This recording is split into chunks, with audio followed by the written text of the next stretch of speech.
giniling na baboy. Tok tokoko.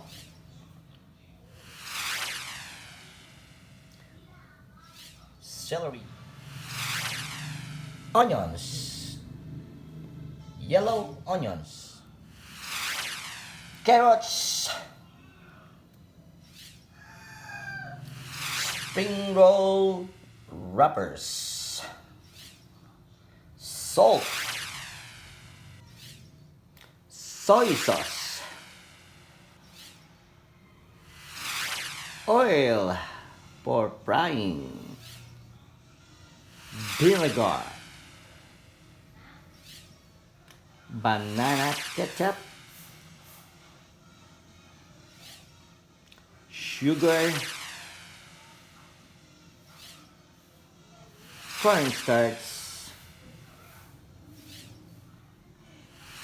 Water. Egg.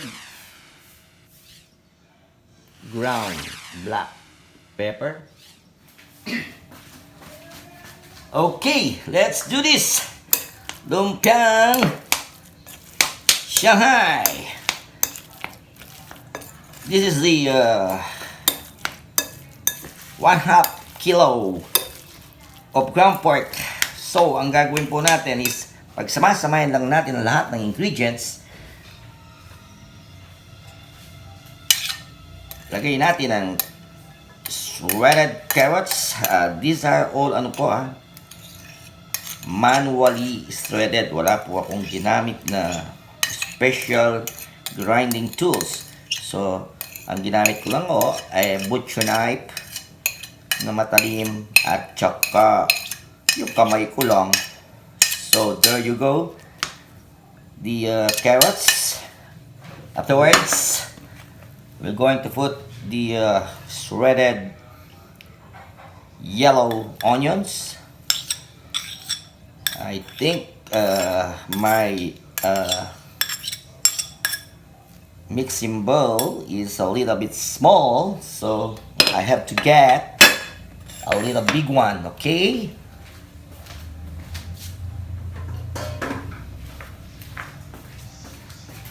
Here it is. I just transfer this ground pork, carrots, and onions that was already placed in the mixture. So, also guys, mga kakusina, we're going to wrap the filling of the lumpiang Shanghai. The first thing to do is to get a wrapper.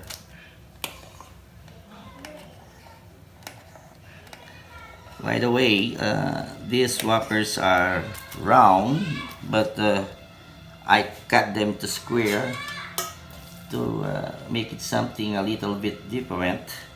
Then you put the filling like so. Make sure your hands are clean. Then we fold the end and the sides like so. Put water. We need water to conceal, or I mean to close the side and the end of the wrapper like so.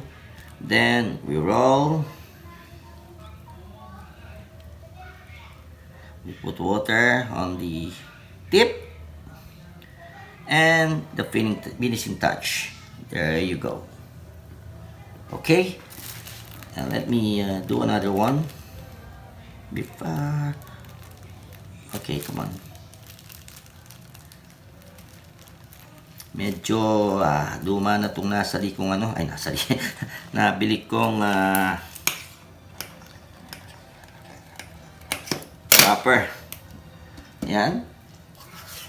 Another one. Let's put the mixture of the ground pork and the carrots, celery. There you go.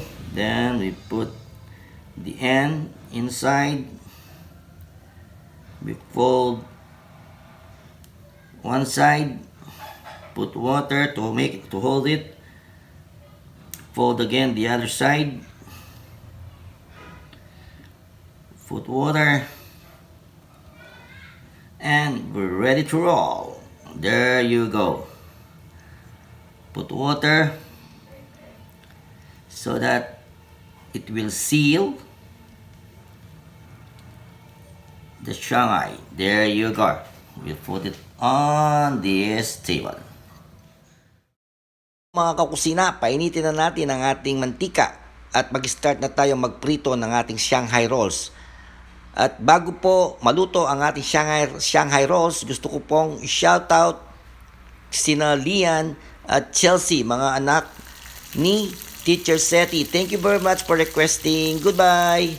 And so friends, eto na yung ating cooked Shanghai rolls. And if you have watched our video, please like, share, and subscribe. God bless everyone.